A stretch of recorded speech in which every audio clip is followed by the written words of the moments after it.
Have you ever been on a long road trip, driving late into the night, when your eyelids start to feel like lead weights?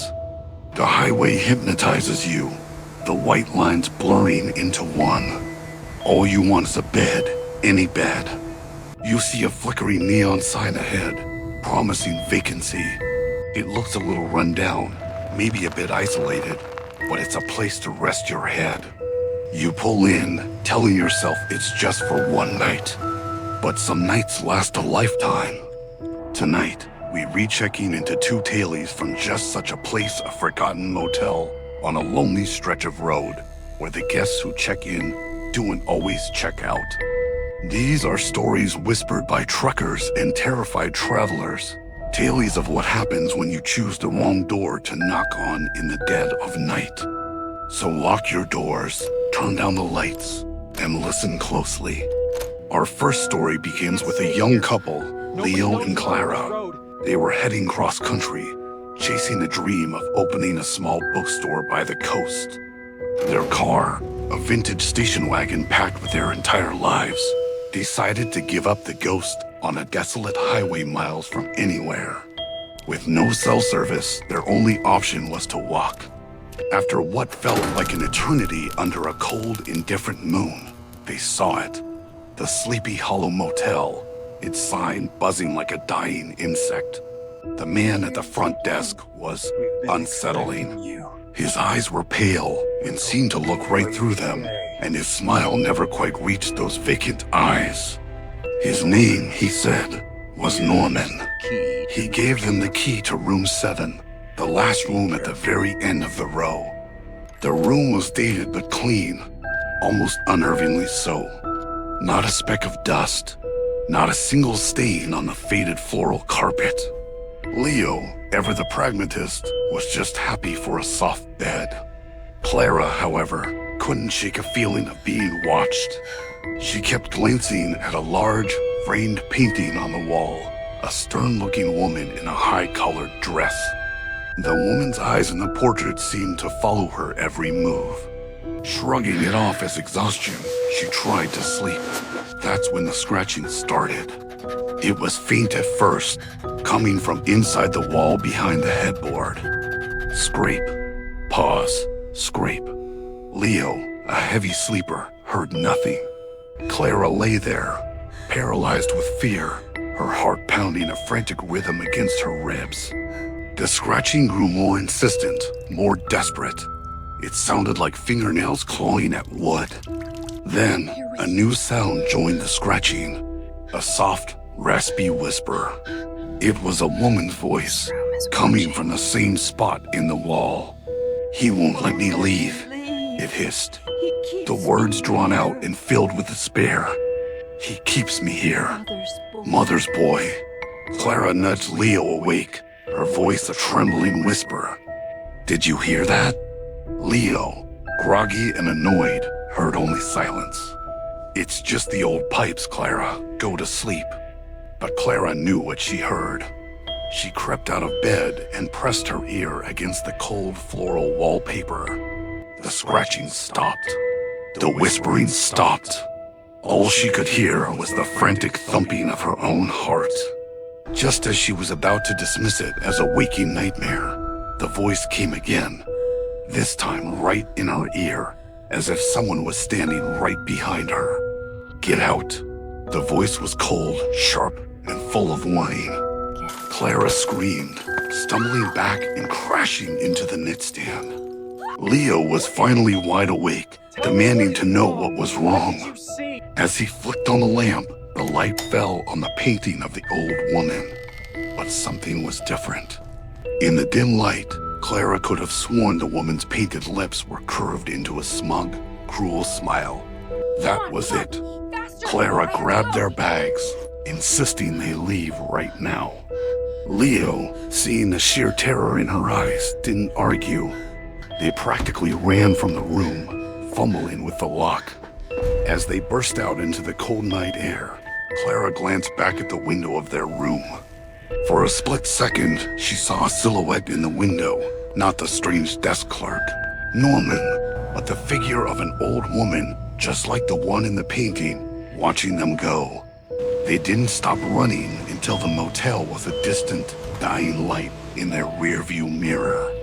They never found out who or what was scratching inside that wall, but Clara is certain that if they had stayed until morning, they would have become just another permanent guest at the Sleepy Hollow Motel. Our second story follows a traveling salesman named Arthur, a man who'd seen the inside of 1,000 different motels. To him, they were all the same: a bed, a TV, and a Gideon's Bible in the nightstand. He was on his way home for his daughter's birthday, pushing his luck on a stormy night, when the rain became a blinding sheet of water. The Starlight Motel sign appeared through the downpour like a divine sign. It was a classic L-shaped building with a darkened office and a single light on above room 3. A note on the office door read, "Take key for room 3, leave cash in slot. Welcome." It was odd, but Arthur was too tired and wet to care. He grabbed the tarnished brass key, left a 20 in the slot, and trudged over to his room for the night. The room was musty, smelling of damp carpet and stale cigarettes. Arthur was just happy to be out of the storm. He turned on the television, but it only showed static, a rhythmic hissing that seemed to keep time with the pounding rain outside. He decided to call his wife to let her know he'd stopped for the night. As he picked up the old rotary phone on the nightstand, he noticed something strange. Tucked underneath, it was a small leather-bound journal. Curiosity got the better of him. The handwriting inside was a messy, frantic scrawl. It was a diary, left by a previous occupant. The first entry was dated a week prior. Checked in tonight. The owner is a bit strange. Barely said a word. Just stared. Something feels off about this place. Arthur chuckled. He'd met his fair share of strange motel owners. He kept reading. The entries grew more paranoid. Can't sleep. I hear footsteps in the room above me all night long. But the owner said I'm the only guest. Arthur glanced up at his own ceiling. The Starlight was a single-story motel. There was no room above him. A shiver traced its way down his spine. He dismissed it as an overactive imagination fueled by the storm. He read the next entry. The TV. It's not just static. There are faces in it. They're screaming. I tried to unplug it, but it won't turn off. Arthur's eyes darted to his own television, its screen a swirly vortex of black and white snow. The hissing suddenly sounded less like static and more like a chorus of whispers. His hand trembled as he turned the page to the final entry. It was just 3 words, written in a heavy, dark scrawl that bled through the paper.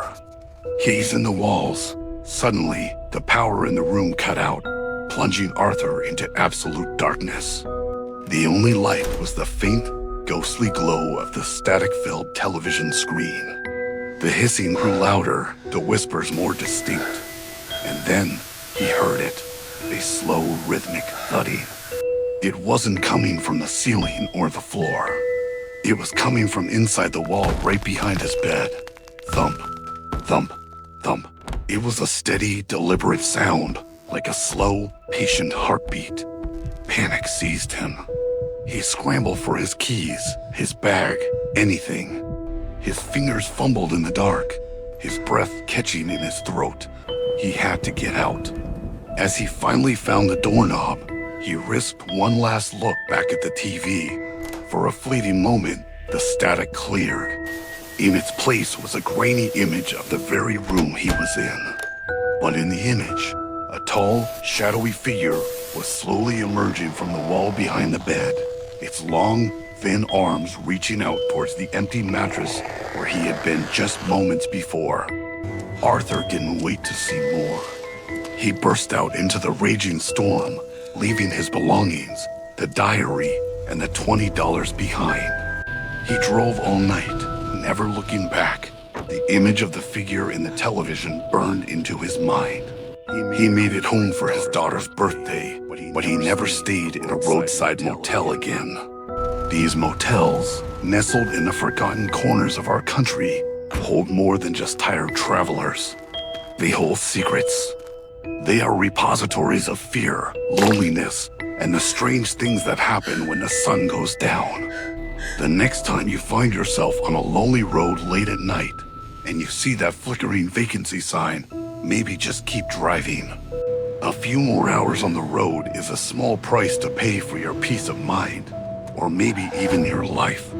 After all, you never know who or what is waiting to welcome you to your room. Thank you so much for joining me in the shadows tonight. If these stories sent a chill down your spine, don't forget to hit that like button and subscribe for more tales from the dark. Let me know in the comments if you've ever had a creepy motel experience. Stay safe out there, and remember to always check what's behind the paintings on the wall.